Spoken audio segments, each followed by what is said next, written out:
प्यारे दोस्तों, पुलिस जब एक बेकसूर नमाजी के साथ में मारपीट करने लगी और जब उसे गिरफ्तार करने लगी तो अल्लाह की कुदरत ने एक बंदर भेजकर ऐसा करिश्मा दिखाया कि उसको देखकर सारे पुलिस वाले भी हक्के बक्के रह गए और सजदे में गिर पड़े।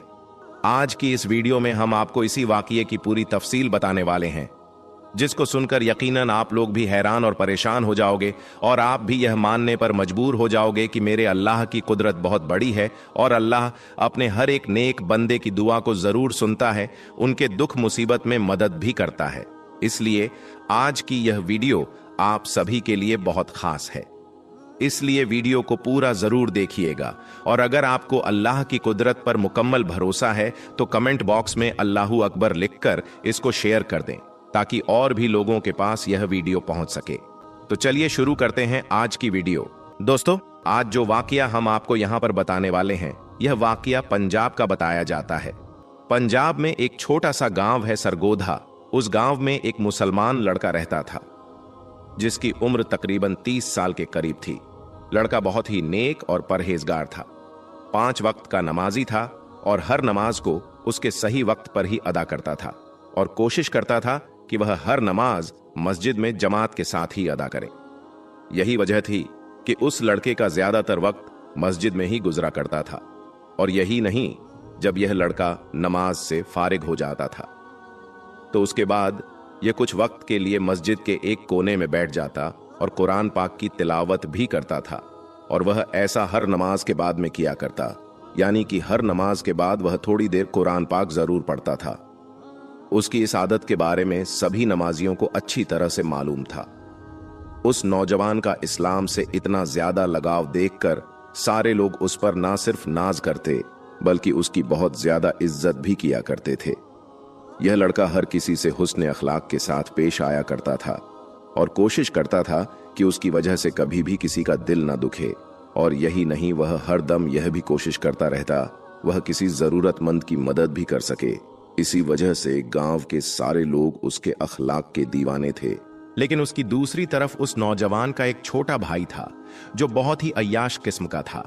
हर वक्त दुनिया के लालच में रहता था और हर वक्त पैसों के पीछे ही भागता रहता। फिर कुछ दिन गुजरे कि एक दिन अचानक इनके वालिद का इंतकाल हो गया। उस सदमे के बाद में बड़ा भाई अंदर ही अंदर से टूट गया। इसीलिए फिर वह ज्यादा वक्त मस्जिद में ही गुजारने लगा था। वहीं दूसरी तरफ उसका छोटा भाई हर वक्त यह भी कोशिश करता रहता कि वह किसी ना किसी तरीके से अपने बड़े भाई की जमीन हड़प ले और उसकी जमीन को अपने नाम कर ले। यानी कि वह इस कोशिश में रहने लगा कि वह कैसे भी करके बाप की जमीन में से बड़े भाई का जो हिस्सा था वह अपने नाम करवा ले। इसीलिए फिर छोटे भाई ने अंदर ही अंदर बड़े भाई के खिलाफ साजिशें रचना शुरू कर दी, मगर वह किसी भी तरह से अपने इस मकसद में कामयाब नहीं हो सका। दोस्तों, उसके बाद जब छोटे भाई की तमाम कोशिशें बेकार हो गईं तो फिर एक दिन छोटे भाई ने सोचा कि क्यों ना वह उसके लिए अपने बड़े भाई की सबसे पसंदीदा चीज यानी कि मस्जिद का इस्तेमाल करें। इसीलिए फिर वह सोचने लगा कि वह अपने बड़े भाई को मस्जिद के ही किसी काम में फंसवा दें, कि वह किसी ना किसी तरह से अपने बड़े भाई को मस्जिद की चोरी में फंसा दे जिससे वह मस्जिद में जाने से रुक जाए। और उसको यह भी मालूम था कि उसका बड़ा भाई 5 वक्त का नमाजी है और मस्जिद से बहुत ज्यादा लगाव भी रखता है, इसीलिए वह मस्जिद के बगैर नहीं रह सकता। इसी वजह से छोटे भाई ने सोचा कि अगर वह अपने बड़े भाई को मस्जिद में जाने से रोक देता है तो फिर वो उसके बदले में जमीन का मुतालबा कर सकता है और यकीनन बड़ा भाई नमाज और मस्जिद को अहमियत देते हुए उसको वह अपनी जमीन दे देगा। फिर छोटे भाई ने एक मंसूबा तैयार किया। जमीन हासिल करने के लालच में छोटे भाई को अंधा कर दिया था। इसीलिए उस बदबख्त ने रात के अंधेरे में मस्जिद का कुछ कीमती सामान चुरा लिया, यानी उसने चोरी कर डाली। उसने मस्जिद का कुछ कीमती सामान उठाया और अपने घर ले आया और चोरी किए हुए सामान को उसने अपने घर में एक खुफिया जगह पर छुपा दिया। और फिर पुलिस वालों के पास में जाकर अपने भाई पर इल्जाम लगा दिया और कहने लगा कि हमारी मस्जिद में जो चोरी हो गई है और मस्जिद का सामान चुराने वाला और कोई नहीं बल्कि इसका ही बड़ा भाई है। उधर दूसरी तरफ बेचारे बड़े भाई को इसके बारे में कुछ नहीं मालूम था। वह वैसे ही मस्जिद में जा रहा था और सच्चे दिल से अल्लाह की इबादत कर रहा था और वैसे ही अल्लाह के सामने गिड़गिड़ाकर दुआएं भी मांगता था। वह अपनी हर दुआ में कहता कि ऐ अल्लाह, मुझे हर मुश्किल से निजात दे। अगर मैं कभी किसी बड़ी मुसीबत में फंस जाऊं तो मेरी गैब से मदद फरमाना। बड़ा भाई हर नमाज के बाद यह दुआ जरूर किया करता था। दोस्तों, जैसा कि हमने आपको पहले ही बताया है कि चोरी के बाद में छोटे भाई ने उसका इल्जाम बड़े भाई पर लगा दिया था। इसीलिए अगले रोज बड़ा भाई नमाज के लिए मस्जिद की तरफ जा रहा था तो पुलिस वाले उसको ढूंढते ढूंढते उसके पास आ पहुंचे और मस्जिद के दरवाजे पर पहुंचकर पुलिस के लोगों ने उस नौजवान से कहा कि तुम्हें गिरफ्तार किया जाता है। तो यह सुनकर बेचारा बड़ा भाई बहुत घबरा गया और पुलिस वालों से पूछने लगा कि मैंने क्या किया है, मेरी क्या गलती है, मेरा कसूर क्या है, मैंने क्या जुर्म किया है, आप मुझे क्यों गिरफ्तार कर रहे हैं? बराए मेहरबानी आप मुझे मस्जिद के अंदर जाने दें, मुझे नमाज के लिए देर हो रही है। इस पर पुलिस वालों ने उसे बताया कि तुम पर मस्जिद का कीमती सामान चोरी का इल्जाम है, इसलिए हम तुम्हें गिरफ्तार करते हैं। यह सुनकर बेचारा वह बड़ा भाई हक्का बक्का रह गया और सोचने लगा कि यह कैसे मुमकिन है और उस पर यह इल्जाम किसने लगाया होगा, लेकिन उसे कुछ भी समझ में नहीं आ रहा था। इसलिए वह वहीं जमीन पर बैठ गया और अल्लाह से मदद की गुहार लगाने लगा और अल्लाह से दुआ करने लगा। वह कहने लगा, या अल्लाह, मेरी इस मुसीबत की घड़ी में मेरी मदद फरमा। या अल्लाह, तू जानता है कि मैं चोर नहीं हूं, मैं कभी किसी की चोरी नहीं कर सकता और ना ही मैंने मस्जिद से यह कीमती सामान चुराया है।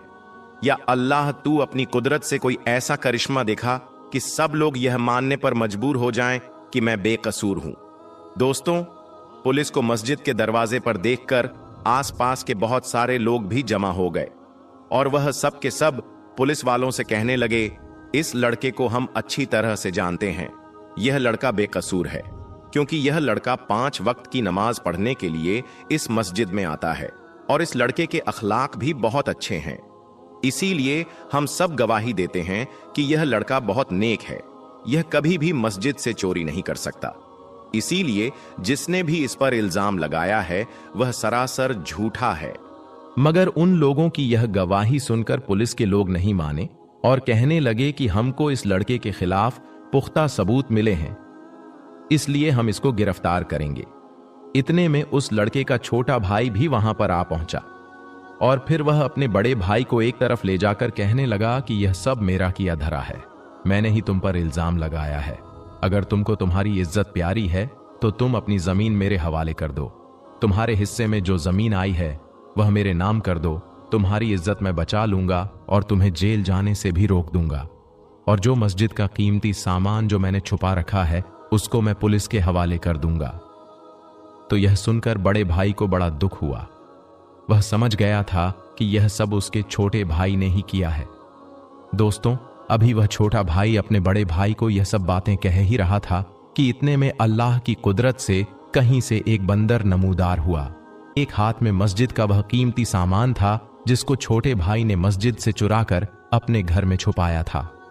यह देखकर छोटे भाई के चेहरे का रंग उड़ गया। पुलिस वाले भी बंदर के हाथ में मस्जिद का चोरी हुआ सामान देखकर हैरान रह गए। उनको मालूम हो गया कि वह जिस लड़के को गिरफ्तार करने वाले थे वह तो बेकसूर है। फिर उस बंदर ने उन पुलिस वालों को साथ ले जाकर बता दिया कि इसने छोटे भाई के घर से ही सामान उठाया है। इसलिए फिर पुलिस वालों को मालूम हो गया कि मस्जिद से यह सामान छोटे भाई ने ही चुराया है और फिर यूं सबको मालूम हो गया कि असल चोर तो इसका छोटा भाई है। पुलिस वालों ने छोटे भाई को गिरफ्तार कर लिया और जब उससे पूछताछ हुई तो फिर यह सारी बातें छोटे भाई ने पुलिस वालों को बता दी। इधर वह बड़ा भाई अल्लाह के सामने सजदे में गिरकर अल्लाह ताला का इस बात के लिए शुक्र अदा करता रहा कि ऐन मौका पर अल्लाह ने एक बंदर भेजकर उसकी किस तरह से मदद की है और इस तरह से पूरे गांव वालों को उसकी बेगुनाही का सबूत मिल जाता है। यह देखकर सबका अल्लाह पर भरोसा और भी ज्यादा मजबूत हो जाता है। और इसी तरह का एक और वाकया अब्दुल्ला नाम के एक शख्स के साथ पेश आया। उसका एक मेडिकल स्टोर था। अब्दुल्ला ने अपनी जिंदगी का एक ऐसा वाकया सुनाया जिसको सुनकर आप भी हैरान रह जाएंगे। अब्दुल्ला बचपन से ही नेक और दीनदार इंसान था। 5 वक्ता नमाज के अलावा तहज्जुद गुजार और तिलावत कुरान में ज्यादातर वक्त बिताया करता था। बाज मर्तबा सारी सारी रात नवाफिल अदा करता। रोज नमाज जकात का पाबंद था। उम्र गुजरती गई और अब्दुल्ला ने शादी नहीं की। घर वाले उस पर शादी का दबाव बनाने लगे। इस सूरत हाल और घर वालों के दबाव में आकर अब्दुल्लाह को फिलहाल शादी का फैसला करना पड़ा और अब्दुल्लाह ने शादी कर ली। शादी के बाद अब्दुल्लाह की जिंदगी एकदम बदल गई। अब रातों की इबादत आहिस्ता आहिस्ता कम होती गई और खासकर जैसे रमजान में ही ऐसा होता है, जब वह नमाज पढ़ता तहज्जुद भी छूट गई और नमाज में भी कमी आने लगी। और एक वक्त ऐसा आ गया कि 5 नमाज में गफलत होने लगी और फिर अब्दुल्ला अचानक मुश्किलात में गिर गया। मेडिकल स्टोर की आमदनी कम हो गई और कर्जे पर कर्ज चढ़ने लगा। अब्दुल्लाह की जिंदगी खुशहाल थी, वह बुरी तरह से मुतासिर हो गई। हर वक्त टेंशन में रहने लगा। इस दौरान एक दिन एक शख्स मेडिकल स्टोर पर दवाई लेने आता है। अब्दुल्ला उस वक्त इस कदर परेशानी में था कि उसने उसे गलत दवाई दे दी, जिसकी वजह से वह शख्स मरते मरते बचा और उसने अब्दुल्लाह पर केस कर दिया, जिसके बाद उसकी दुकान सील हो गई और उसका कारोबार पूरी तरह से बंद हो गया। इसी दौरान अब्दुल्लाह के वालिद की भी तबीयत खराब होने लगी और अब्दुल्लाह ने अब तक जो कुछ भी कमाया था वह सब वालिद के इलाज पर खर्च कर दिया। इसी सूरत हाल को देखकर उसकी बीवी भी उसे छोड़कर चली गई। अब अब्दुल्लाह के पास कुछ भी नहीं बचा था और अब्दुल्लाह पूरी तरह से जिंदगी से मायूस हो गया था। एक दिन अब्दुल्लाह सहन में अपनी मां की गोद में सर रखकर रो रहा था और सोच रहा था कि उसके साथ आखिर ऐसा क्यों हो रहा है। तभी अचानक उसकी नजर अलमारी पर पड़ी जहां कुरान पाक रखा हुआ था। उसको फौरन झटका लगा और समझ में आ गया कि उससे क्या भूल हुई है। वह फौरन उठा, वजू किया, नमाज अदा की, सजदे में गिरा, माफी मांगता रहा, रोता रहा, या अल्लाह, मुझसे बड़ी गलती हो गई कि मैंने सारी उम्र तेरी मोहब्बत में गुजारी, तेरी इबादत में गुजारी और दुनियादारी में ऐसा खो गया कि तुझे ही भूल गया। उसके बाद उसने दोबारा 5 वक्त तिलावत कुरान भी करने लगा और हर रात अपनी गलती पर माफी मांगने लगा। प्यारे दोस्तों, अभी सिर्फ 9 ही दिन गुजरे होंगे कि तभी उसके घर में वह शख्स आता है जिसे अब्दुल्लाह ने गलत दवाई दी थी। वह शख्स कहने लगा, तुमने मुझे जो दवाई दी थी उससे मेरी तबीयत तो जरूर बिगड़ी थी, मगर मेरी जो बीमारी थी वह करिश्मा की तौर पर उसी दवाई से दूर हो गई और तुम पर किया हुआ केस अब मैं वापस ले रहा हूं। उसके बाद अब्दुल्लाह को उसकी दुकान वापस मिल गई, यानी अब्दुल्लाह ने अपना मेडिकल का स्टोर वापस हासिल कर लिया और आमदनी पहले से ज्यादा बढ़ने लगी। उसने अपने वालिद का इलाज भी करवाया और उसकी बीवी भी वापस आ गई। दोस्तों, जो कुछ होता है वह अल्लाह की मर्जी से होता है। अगर कुछ नहीं हो रहा है जो अल्लाह की मर्जी से हो रहा है, और अगर कुछ बुरा हो रहा है तो यह हमारे गुनाहों की वजह से हो रहा है। तो हर इंसान को चाहिए कि वह हर वक्त अपने गुनाहों की माफी मांगता रहे, हर वक्त इस्तगफार करता रहे और नमाज की पाबंदी करता रहे। जो शख्स नमाज नहीं पढ़ता तो ऐसे शख्स की जिंदगी में बहुत मसले, बहुत परेशानियां आ जाती हैं। और जो नमाजी होता है और नमाजी होने के साथ साथ उसका दिल नर्म हो जाता है, वह तकब्बल होता है, वह हसद और जलन से पाक होता है, वह किसी के बारे में कुछ गलत ख्याल नहीं रखता, वो सिर्फ अल्लाह की जात पर भरोसा रखता है। वह एक ऐसी जिंदगी गुजारता है जैसे एक अल्लाह का वली जिंदगी गुजारता है। वो तकलीफ देने वालों को भी दुआएं देता है। तो ऐसे इंसान के साथ अल्लाह तबारक व ताला की रहमत होती है और अल्लाह तबारक व ताला ऐसे इंसान को ही कामयाब करता है। तो याद रखें कि हमेशा अच्छा सोचे, अपने बारे में अच्छा सोचे, औरों के बारे में अच्छा सोचे। जो अपने लिए पसंद करो वही दूसरों के लिए भी पसंद करो, और जो जैसा गुमान करता है अल्लाह उसे वही अता फरमाता है। तो अपना गुमान अच्छा रखो, अपने गुनाहों से माफी मांगते रहा करो। अल्लाह ताला बड़ा रहीम और करीम है, हमारे गुनाहों को माफ करेगा। किसी इंसान के गुनाह माफ होने लगते हैं तो उस इंसान की जिंदगी में खुशियां आने लगती हैं, उस इंसान की जिंदगी में सुकून आने लगता है।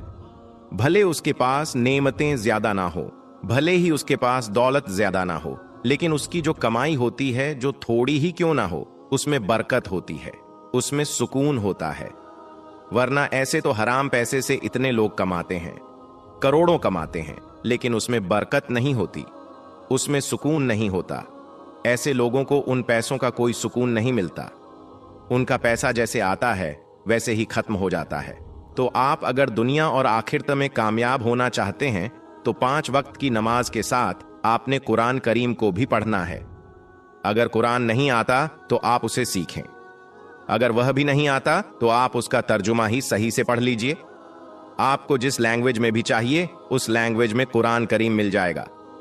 आप कम से कम उसका तर्जुमा तो पढ़ लीजिए, देखिए तो सही अल्लाह तबारक व ताला हमसे क्या कहना चाहता है। दोस्तों, आज की इस वीडियो के अंदर हम लोग इस वाले वीडियो के बारे में बात करेंगे। दोस्तों, कल से यह वाला वीडियो बहुत तेजी के साथ सोशल मीडिया पर वायरल हो रहा है और यकीनन आप लोगों ने देखा होगा कि काबा शरीफ के ठीक ऊपर इस तरह गोल दायरे में बादल आ गए हैं। देखने में यह नजारा बहुत ही खूबसूरत, बहुत ही प्यारा नजर आ रहा है और इसमें कोई शक वाली बात नहीं है। बहुत सारे यूट्यूबर ने इस पर वीडियो बनाना शुरू किया है, लेकिन वह सारे लोग इसे ऐसे पेश कर रहे हैं जैसे यह पहली मर्तबा हुआ हो। लेकिन अगर आप गौर से देखेंगे तो पिछली बार भी ऐसा बहुत मर्तबा हुआ है, बल्कि खाना काबा के अंदर ऐसा होता ही रहता है, क्योंकि अल्लाह तबारक व ताला की रहमतें और बरकतें वहां पर नाजिल होती रहती हैं, बरसती रहती हैं। लेकिन दोस्तों, आपको बता दें कि काबा के ठीक ऊपर, यानी काबा शरीफ के ठीक ऊपर 7वें आसमान में भी एक काबा है जिसे बैतुल मामूर कहा जाता है, और वह फरिश्तों का काबा है और वहां 70,000 फरिश्ते काबा का तवाफ करते रहते हैं। तो यह बैतुल मामूर क्या है, इस वीडियो में आगे हम इसके बारे में भी ज्यादा बातें करेंगे, जिससे आपकी नॉलेज में इजाफा होगा। लेकिन सबसे पहले आप यह आसमान वाली वीडियो देखिए जो खाना काबा के ऊपर बादल गोल आकार में है। तो सबसे पहले आप इस वीडियो को देखिए, फिर आगे बात करते हैं। बादल देख यार, अल्लाह अकबर, अल्लाह अकबर। शदीद गर्मी से हमारी हालत बुरी थी, माशाल्लाह से माशाल्लाह। बादल देखें किस तरह से आया है, फुल गोलाई के अंदर। अल्हम्दुलिल्लाह अल्हम्दुलिल्लाह, सुभान अल्लाह सुभान अल्लाह सुभान अल्लाह सुभान। मौसम दे माशाल्लाह माशाल्लाह। अभी इस वक्त हम लोग गर्मी से जो है ना बहुत बुरा हाल था, मैं आपको वीडियो में यही बता रहा था। माशाल्लाह से बादल अभी आसमान में भी आया है, एक छोटा सा टुकड़ा है, लेकिन अल्हम्दुलिल्लाह जितने भी हरम शरीफ का हुदूद है वो एक साए के अंदर आ गई है, जो मैं आपको दिखाता चलूँ। आप देखें गौर से, माशाल्लाह देखें, ये है अल्लाह की कुदरत। तो प्यारे दोस्तों, ये वीडियो आपने देख लिया होगा, बहुत ही खूबसूरत वीडियो है और बहुत खूबसूरत नजारा है। इसमें कोई शक वाली बात नहीं है कि काबा के आसपास धूप में बैठे हुए लोगों के ऊपर इस तरह बादल का आ जाना यह अल्लाह की खास रहमत है, उनके लिए खास करम है। इस बात से भी कोई इनकार वाली बात नहीं। लेकिन ऐसा पहली मर्तबा हुआ है ऐसा नहीं है, बल्कि यह नज़ारा साल में कई मर्तबा देखने को मिलता रहता है। दुनिया के अलग अलग हिस्सों में सूरज के पास एक रिंग बनती है और रिंग के नीचे बादल आ जाते हैं, इसीलिए यह नज़ारा इतना खूबसूरत नजर आ रहा है। हो सकता है किसी के दिमाग में यह सवाल आए कि काबा शरीफ के ऊपर इस तरह का नजारा पहली बार नजर आया। तो जी नहीं, ऐसा बिल्कुल नहीं है। इससे पहले भी यह नजर आया होगा, लेकिन किसी ने उस पर गौर नहीं किया होगा या किसी ने उसकी वीडियो नहीं बनाई होगी। लेकिन इस मर्तबा वीडियो बना ली गई है। लेकिन कुछ भी हो, यह नजारा बहुत खूबसूरत है, लेकिन देखने में ऐसा लगता है कि अल्लाह ताला की कुदरत है या कोई मोजिजा है। दोस्तों, अब हम आपको बताते हैं कि काबा शरीफ के बिल्कुल ठीक ऊपर एक और काबा शरीफ है जिसे बैतुल मामूर कहा जाता है। तो अब हम उसी के बारे में आपको बताएंगे। दोस्तों, 7वें आसमान पर बना एक मुकद्दस घर जिसे फरिश्तों का काबा कहा जाता है। इस वक्त जब आप यह वीडियो देख रहे हैं तो 70,000 फरिश्ते इस घर के पास मुसलसल तवाफ कर रहे हैं। यह घर किसने बनाया है और मेराज की रात नबी सल्लल्लाहु अलैहि वसल्लम ने वहां क्या देखा था, हम इस वीडियो में बैतुल मामूर के मुताबिक तमाम हकीकत जानने की कोशिश करेंगे।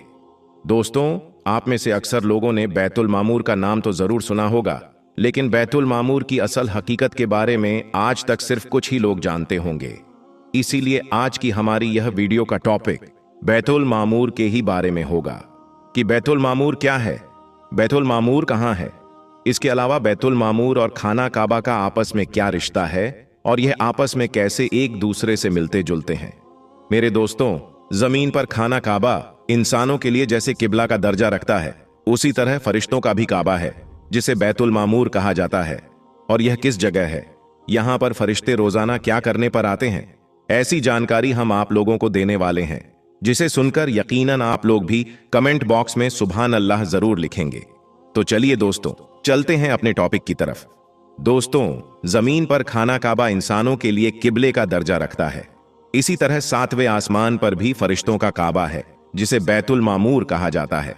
हजरत अल्लामा जलालुद्दीन सुयूदी के मुताबिक खाना काबा को पहली बार फरिश्तों ने बैतुल मामूर के ठीक नीचे जमीन पर तामीर किया, यानी बनाया। सूरह तूर में अल्लाह ताला ने जो 5 कस्में खाई हैं, उनमें से एक कसम बैतुल मामूर की है, और बैतुल मामूर 7वें आसमान पर मौजूद है। इसे फरिश्तों का किबला कहा जाता है और फरिश्ते इसका तवाफ करते हैं। यह अर्श इलाही के ठीक नीचे है।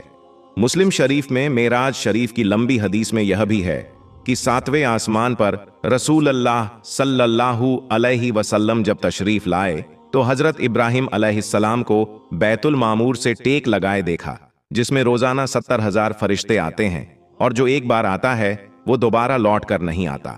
हजरत अली रजी अल्लाहु ताला अन्हु से एक शख्स ने पूछा कि बैतुल मामूर क्या है? आप रजी अल्लाहु ताला अन्हु ने फरमाया, वह आसमान में है, काबा के ठीक ऊपर है। जिस तरह जमीन का काबा पाक और मुकद्दस जगह है, इसी तरह वह आसमानों में पाक और पवित्र जगह है, यानी मुकद्दस है, और हर रोज उसमें 70,000 फरिश्ते नमाज अदा करते हैं या तवाफ करते हैं। लेकिन जो आज गए हैं, उनकी बारी कयामत तक दोबारा नहीं आएगी, क्योंकि फरिश्तों की तादाद बहुत ही ज्यादा है। इमाम अब्बू बकर अहमद बिन अल हुसैन बहकी की किताब दलाए नबूवत में लिखा है कि जहां रसूल अल्लाह सल्लल्लाहु अलैहि वसल्लम की इमामत में तमाम अंबियाए किराम ने भी नमाज पढ़ी। कुछ लोग पहली सफ में थे, कुछ दूसरी, कुछ तीसरी, और कुछ उन सफों में थे जो बैतुल मामूर के बाहर थी। उनमें कुछ के कपड़े सफेद थे और कुछ के मैले। सफेद वाले सालहीन हैं और मैले वाले गुनहगार थे। इन सब ने बैतुल मामूर में नमाज अदा की। कुछ उलेमा ने इसमें इख्तिलाफ भी किया है कि मेराज की रात तमाम अंबिया ने बैतुल मुकद्दस में आपकी इमामत में नमाज अदा की, और बैतुल मामूर में आपकी इमामत में सिर्फ फरिश्तों ने नमाज अदा की। अल्लामा मोहम्मद बाकिर अल मजलिसी ने किताबुल बहारे अनवार में लिखा है कि बैतुल मामूर जमीन और आसमान की पैदाइश से 500 साल पहले तख्लीक किया गया, यानी बनाया गया। रिवायत के मुताबिक जिब्राइल अलैहिस्सलाम ने इसके बारे में बताया है कि इसमें रोजाना 70,000 फरिश्ते नमाज पढ़ते हैं, और जब एक बार इससे निकलते हैं तो दोबारा उनके वहां जाने की नौबत नहीं आती। यानी जो फरिश्ता एक बार बैतुल मामूर का तवाफ कर लेता है, कयामत तक उसकी बारी दोबारा नहीं आती। पहला, वह घर खुदा का सूरह आले इमरान की एक आयत है, इबादत गाह। बेशक सबसे पहली इबादत गाह जो इंसानों के लिए तामीर हुई वह वही है जो मक्का में वाक़े है। उसको खैरो बरकत दी गई थी और तमाम जहान वालों के लिए हिदायत का मरकज बनाया गया था। अब खाना काबा के बारे में भी आपको कुछ ऐसी बातें बताते हैं जिसको शायद आप पहले नहीं जानते होंगे। दोस्तों, इस दुनिया में कोई ऐसी जगह नहीं जो खाना काबा की तरह मुकद्दस और मरकजी हैसियत रखती हो। यह जगह सऊदी अरब में मौजूद वादिये हिजाज में वाक़े है, जहां रोजाना हजारों लोग 24 घंटे खाना काबा का तवाफ करते नजर आते हैं। खाना काबा की मुकद्दस तस्वीर लाखों घरों की जीनत है, और करोड़ों मुसलमान इस जगह को अपना किबला मानते हुए इसकी तरफ मुंह करके 5 वक्त की नमाज पढ़ते हैं। खाना काबा मुकाब यानी क्यूब की शक्ल में तामीर होने के साथ साथ इतिहास में एक बहुत ही खास अहमियत का हामिल भी है। यहाँ हम खाना काबा के बारे में ऐसी हकीकत बताएंगे जिसे बहुत कम लोग जानते होंगे। खाना काबा के बारे में यह बात इतिहास में मौजूद है कि यह कई बार तामीर हो चुका है। खाना काबा जिस तरह आज हमें नजर आता है, यह वैसा नहीं है जो हजरत इब्राहिम अलैहिस्सलाम और हजरत इस्माइल अलैहिस्सलाम के जमाने में तामीर हुआ था। वक्त के साथ साथ पेश आने वाली कुदरती हादसात की वजह से इसको तामीर करने की जरूरत पड़ती रही है। बेशक हम सब जानते हैं कि खाना काबा की तामीर का एक बड़ा हिस्सा नबी करीम सल्लल्लाहु अलैहि वसल्लम की जिंदगी में नबूवत मिलने से पहले मुमकिन हो चुका था। यह वह वक्त था जब नबी करीम सल्लल्लाहु अलैहि वसल्लम ने एक बड़ी खूंरेजी जंग को अपनी दूर अंदेशी से रोका था। एक बड़े कपड़े में हजरे अस्वद को रखकर हर कबीले के सरदार से उठवाया था। उसके बाद आने वाले वक्त में कई बार खाना काबा की तामीर होती रही है। आखिर में खाना काबा की तफसील यानी विस्तार से सजावट 1996 में हुई थी, जिसके नतीजे में बहुत सारे पत्थरों को हटा दिया गया था और बुनियाद को मजबूत करके नई छत डाली गई थी। यह अब तक की आखिरी सबसे बड़ी तामीर है और अब खाना काबा की इमारत को पहले से कई ज्यादा मजबूत माना जाता है। इसके 2 दरवाजे और 1 खिड़की हुआ करती थी। दोबारा तामीर किए जाने से पहले खाना काबा का एक दरवाजा अंदर दाखिल होने के लिए और एक बाहर जाने के लिए इस्तेमाल होता था। एक जमाने तक खाना काबा में एक खिड़की हुआ करती थी। खाना काबा की जो शक्ल आज मौजूद है, इसमें सिर्फ दरवाजा है, खिड़की नहीं। खाना काबा के गिलाफ के अलग अलग रंग भी सामने आए। खास तौर पर यह बात कही जाती है कि खाना काबा का रंग काला है। हकीकत में खाना काबा के ऊपर जो चादर चढ़ाई गई है वह काले रंग की है।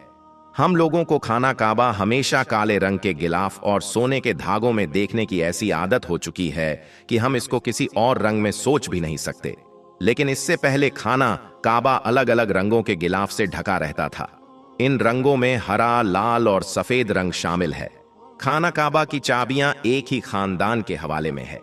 फतेह मक्का के वक्त नबी करीम सल्लल्लाहु अलैहि वसल्लम को खाना काबा की चाबियां दी गई थीं, लेकिन बजाय इसके कि आप सल्लल्लाहु अलैहि वसल्लम यह चाबी अपने पास रखते, आप सल्लल्लाहु अलैहि वसल्लम ने यह चाबियां बनी शायबा खानदान के उस्मान बिन तलहा को वापस कर दी। उस वक्त से आज तक वह उन चाबियों के रिवायती रखवाले हैं और नबी करीम सल्लल्लाहु अलैहि वसल्लम के निराले अल्फाज की रोशनी में यह चाबियां हमेशा उन्हीं के पास महफूज रहेगी। ए बनी तलहा, यह चाबियां रोजे कयामत तक तेरे पास रहेंगी, सिवाय इसके कि जोर जबरदस्ती तुझसे यानी गैर अखलाकी तरीके से छीन ली जाएं।